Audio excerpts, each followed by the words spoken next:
này.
Có ho YouTube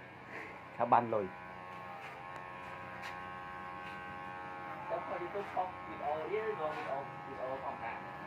video thòm đà riêng ban bây giờ vậy mặc khe non ban lùi